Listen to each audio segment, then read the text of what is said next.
Hello student, कैसे हो? आशा करता हूँ अच्छे होंगे, बेहतर होंगे। केटू साइंस पर हमारे सभी शेयर का दिल से स्वागत।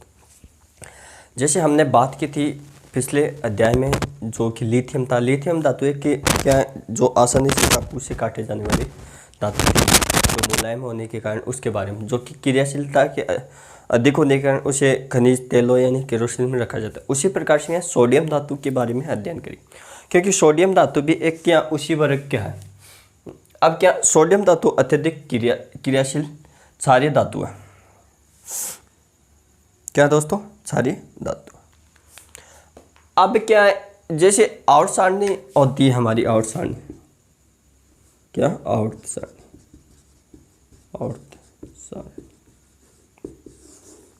इसमें एक तो वर्ग या इस बोलते हैं समूह और एक बोलते हैं आवर्त। अब इसमें क्या, जैसे समूह है। अब समूह या आवर्तों की संख्या टोटल तो कितनी होती है? 18 होती है। ये तो कई बार बता दी। अब इसमें से क्या सोडियम कौन से समूह में पाया जाता है?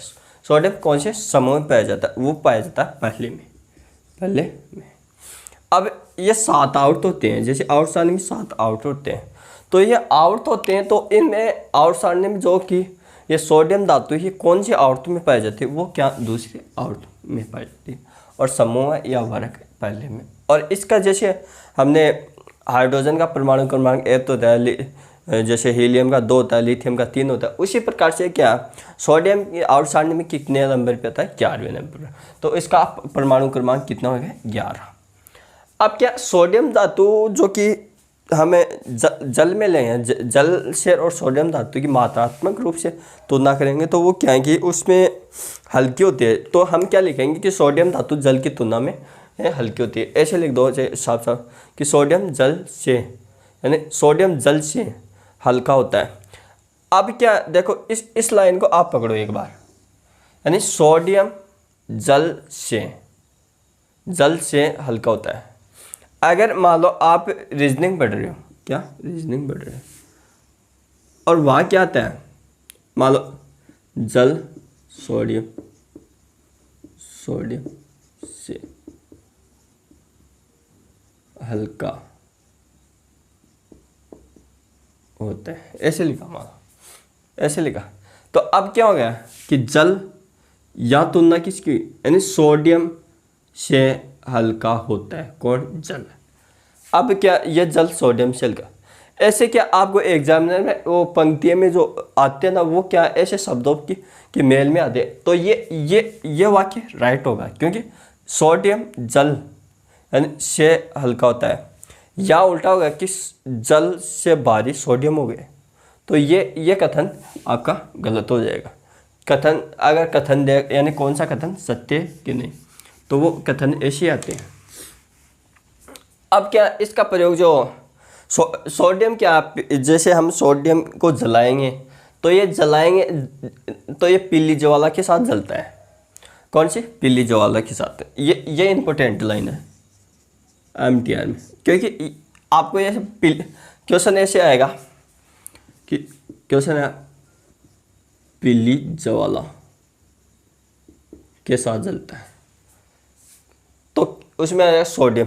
लेकिन आज तक क्वेश्चन को कहाँ से उठाया है, एंड सोडियम लैंप पे किस रंग जब जलाई जाती है तो कौन से रंग? वो पीली ज्वाला के साथ जलती है।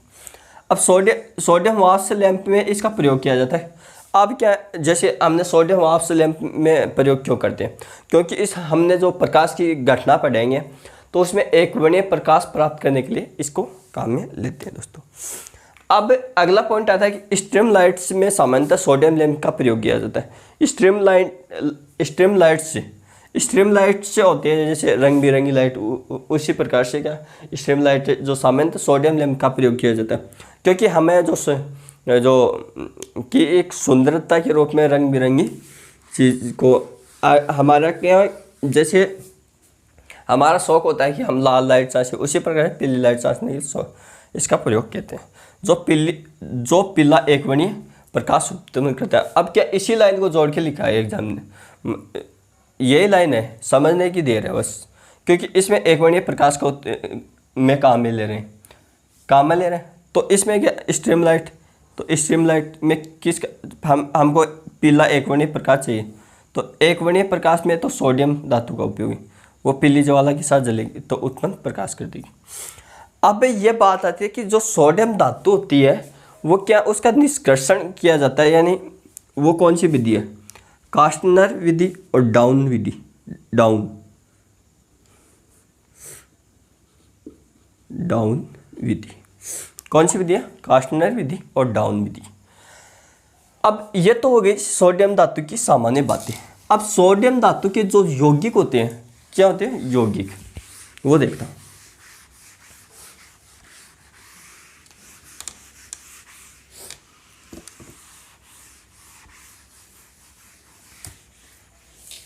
जैसे हमें सोडियम धातु के यौगिक देखेंगे तो सोडियम धातु के महत्वपूर्ण यौगिक, यहां से क्या क्वेश्चन पूछते हैं, जैसे हमें अम्ल और क्षार की अभिक्रिया करता है समानते हैं, तो मान HCl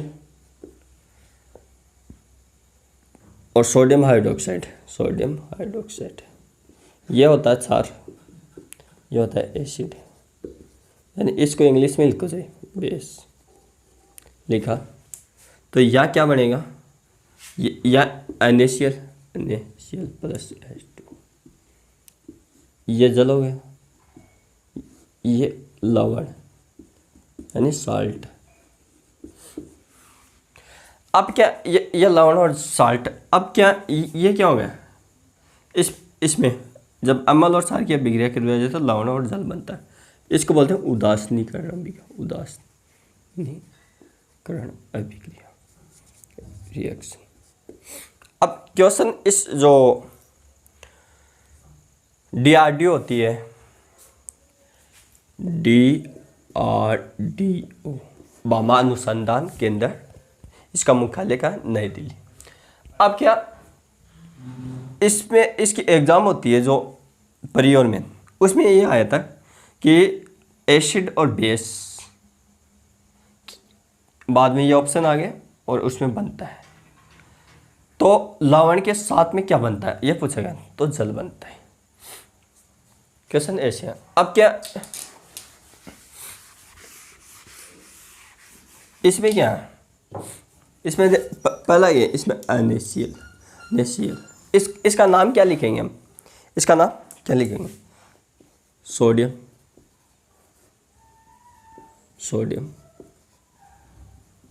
क्लोराइड। अब NaCl क्या होता है, सामान्य नमक,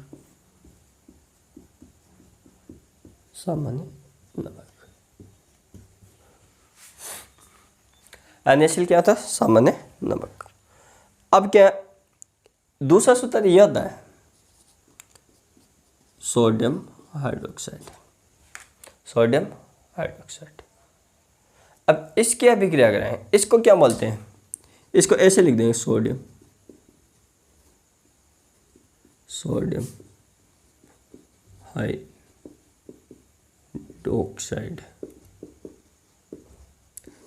हाइड्रोक्साइड।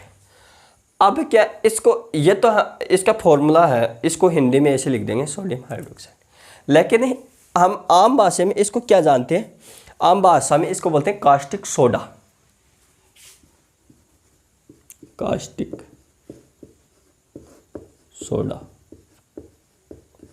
अब एग्जामिनर क्या पूछता है, एग्जामिनर ये पूछता है कि कास्टिक सोडे का सूत्र लिखिए,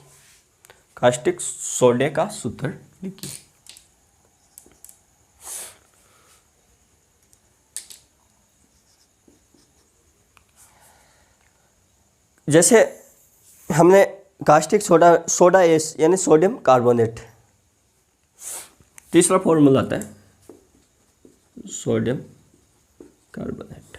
ठीक है दोस्तों, इसको क्या लेंगे हिंदी में, सोडियम कार्बोनेट। अब सोडियम कार्बोनेट को सामान्य रूप से क्या बोलेंगे हम, soda S, soda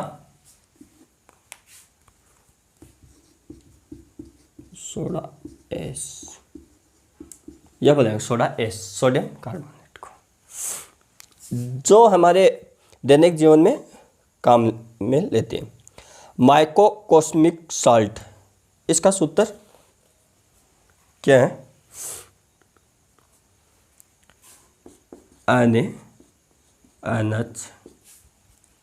NaNH4 PO4 4S2, ये इसका चौथा क्या यौगिक, क्या सोडियम क्या यौगिक। इसको क्या बोलेंगे? माइक्रोकॉस्मिक साल्ट, क्या बोलेंगे इसको?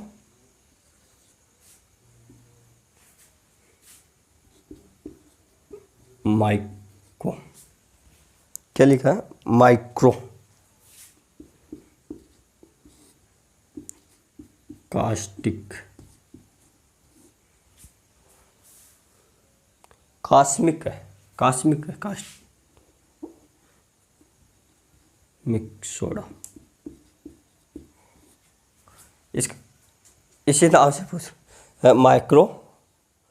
माइक्रोकॉस्मिक साल्ट, साल्ट, सोडा बोल दे या साल्ट बोल दे, एक ही बात है,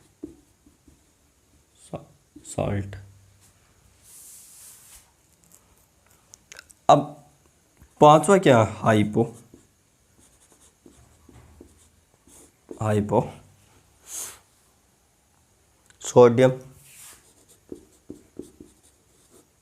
सोडियम थायोसल्फेट,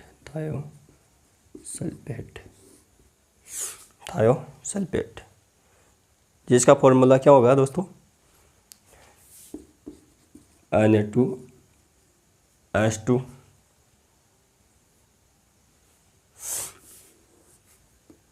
H2O3 5H2, तो यहाँ टिम किया जाए, इसको कोष्टक में बंद कर देना। ये क्या थे? सोडियम के महत्वपूर्ण यौगिक। अब हम जो इसका उपयोग कर रहे हैं, क्योंकि जो सोडियम कार्बोनेट का उपयोग हम किस में किया था? जैसे हम कठोर जल पढ़े, तो अब सोडियम कार्बोनेट कहाँ है? Sodium carbonate. अब ये इतना लिख लेना, उसके बाद में ये लिखेंगे हम कि सोडियम कार्बोनेट जल की कठोरता दूर करने में सोडियम कार्बोनेट का उपयोग किया जाता है। यानी कहने का सोडियम, ये कार्बोनेट, सोडियम कार्बोनेट जल की कठोरता को दूर करने में, यानी जल की कठोरता दूर करने में Na2CO3, इसको बोलते हैं सोडियम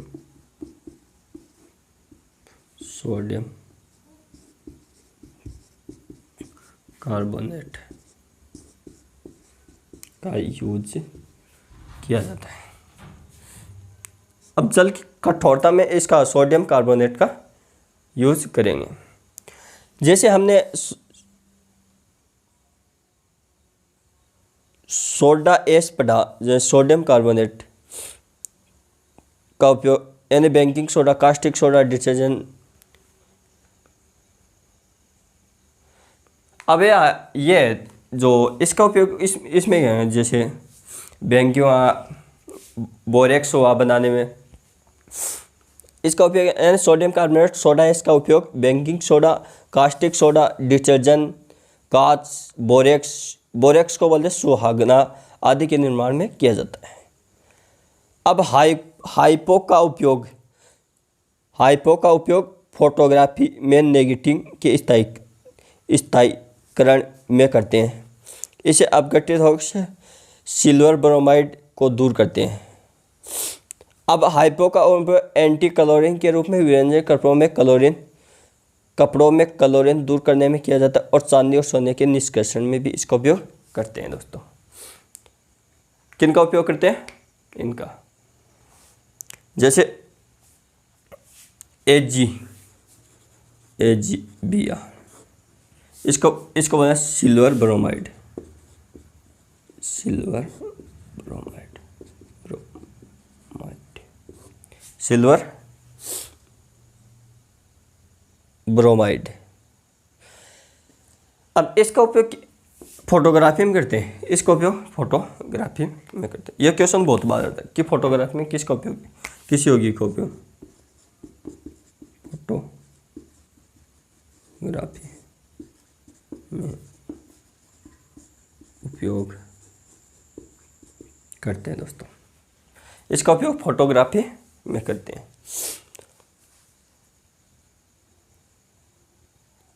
जैसे अब इसके बाद में हम क्या पढ़ेंगे, बेरियम, इसके बाद में क्या है, बेरियम, फिर मैग्नीशियम, फिर कॉपर, कॉपर जैसे।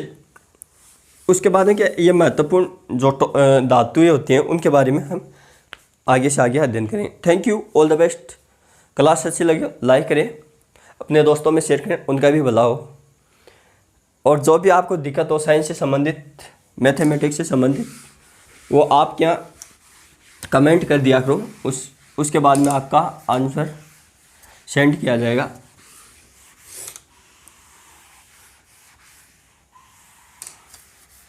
जैसे किसी स्टूडेंट ने ये पूछा कि सर ये याद रखना L+B+H का होल स्क्वायर, तो इतना तो याद हो जाएगा।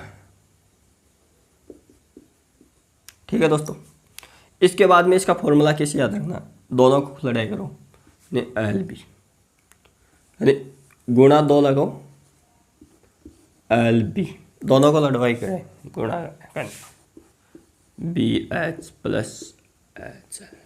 क्या किया, यानी L लिखा, B लिखा, H लिखा, पहले इन दोनों का LB, फिर इन दोनों का गुणा करा BH, फिर इनको छोड़ा B चला गया, डायरेक्ट गुणा किया, हाँ H, इनके बीच में प्लस करें, कोष्टक लगा दो, ये होगा, इतना हो गया।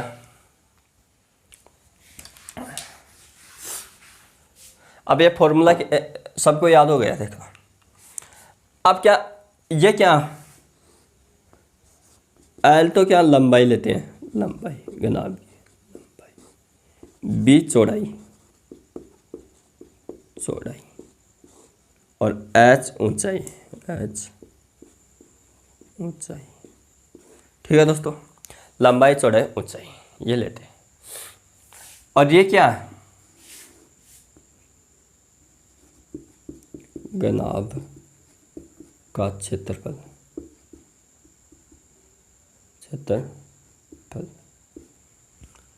अब घनाभ का विकिरण आप जानते हो, घनाभ का विकिरण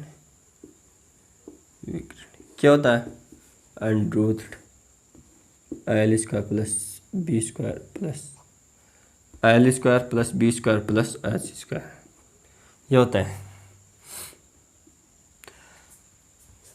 अब जिसको ये लाइन याद थी, क्योंकि LDC में क्वेश्चन इस पे आया था, क्वेश्चन कैसी थी, इतनी चीज़ आपको समझनी थी। कोचिंग में ये नहीं करवाया जाता, क्योंकि कोचिंग में वहाँ पूरा करवा देंगे बेटा, तो वो आप सिलेक्शन ले लोगे।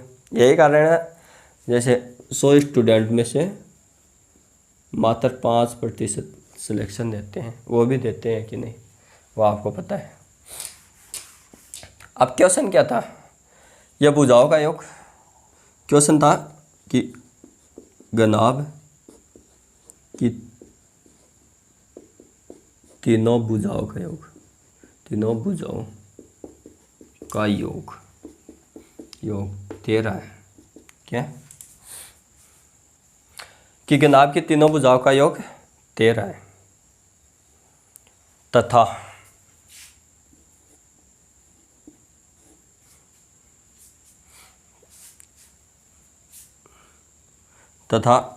विकिरण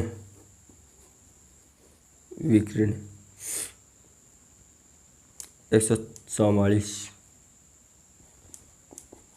सेंटीमीटर, यहाँ सेंटीमीटर लगा दो, मात्र सेंटीमीटर है। तो घनाभ का क्षेत्रफल, घनाभ का क्षेत्रफल ज्ञात करो। ये क्वेश्चन पूछा था, उसमें क्या करना, तीनों भुजाओं का योग इसमें डालो, स्क्वायर करो, इसमें इसका अंडरूट लगा देंगे क्योंकि ये इधर है, द अंडरूट यानी विकर्ण क्या है 144 प्लस यह क्षेत्रफल, इसको अक्ष मान करो 69, इसका क्या होगा 12 एक्स, यह प्लस है या माइनस कटा दो, 69 माइनस 12 टू एक्स, कितना बच जाएगा, कितना बच गया, एक बोर्ड गया, एक बोर्ड गया 7, एक बोर्ड गया यानी कितना 5 यानी 157 सेंटीमीटर स्क्वायर। ये आपको ऐसा करना था, उसमें क्या अब इतना भी आपको नहीं करना था, इतना भी आपको नहीं करना था।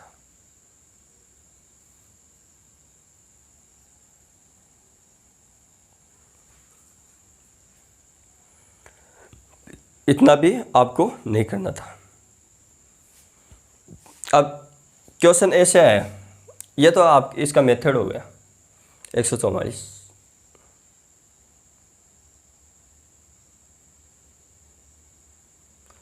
यह विकीर्ण हो गया, इसका इधर स्क्वायर करेंगे, गलती होगी दोस्तों, क्या होगी, गलती होगी,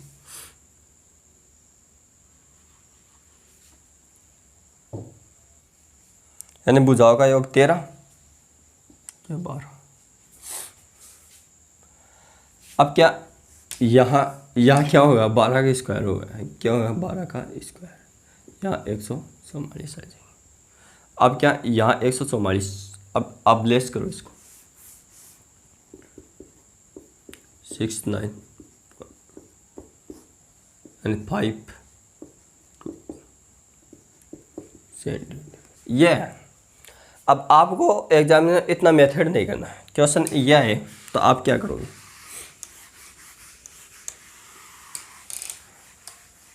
अब ये तो होता है उसका बेसिक क्वेश्चन का। आप क्या करोगे कि घनाभ की भुजाओं का योग, भुजाओं का योग का स्क्वायर माइनस घनाभ के विकर्णों, घनाभ का विकर्ण, घनाभ का विकर्ण का स्क्वायर बराबर घनाभ का क्षेत्रफल। अब क्या इस यानी भुजा कितनी देर, 13 का स्क्वायर किया और 12 का स्क्वायर किया। अब इसको सटासट कैसे, यानी ए का स्क्वायर माइनस बी का स्क्वायर, इसे खोल देते हैं, ए बार प्लस में और ए बार माइनस में। अब देखो इनको जोड़ो 25, इनका अंतर 1 टू 25, तो इसका ये इसका आंसर हो जाए। और ये भी नहीं लिखना है, ये भी नहीं लिखना है आपको, बस आप ये आपको दिमाग में करना है। यह एलडीसी में क्वेश्चन आया हुआ है, एलडीसी में क्वेश्चन।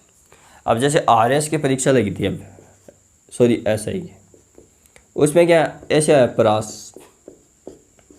अब क्या परास को इंग्लिश में क्या बोलते हैं, रेंज।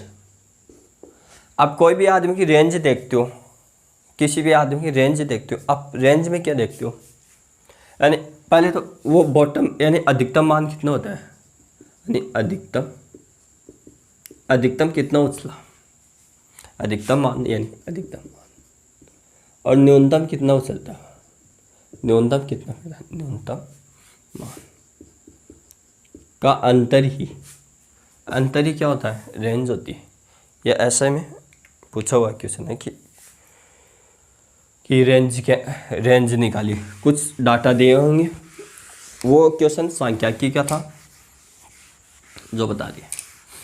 एक क्वेश्चन क्या पूछा गया था कि जो हमारे दैनिक जीवन में काम लेते हैं सिलिकॉन, जर्मेनियम, सोडियम, पोटेशियम, ये ABCD की सर्वाधिक मात्रा में अर्धचालक का उपयोग किया जाता। अब क्या आपको पता है, सोडियम पोटेशियम ये दो धातु तो अर्धचालक धातु नहीं है। आप बात करेंगे सिलिकॉन और जर्मेनियम, अब दोनों ही अर्धचालक धातु है। पहला तो क्वेश्चन अर्धचालक धातु है। अब ऑप्शन काटे तो कौन सा काटे, क्योंकि इसको साइंस वाला तो कर देगा, लेकिन आर्ट वालों को दिक्कत हो जाती है। आपको पता है कि कंप्यूटर की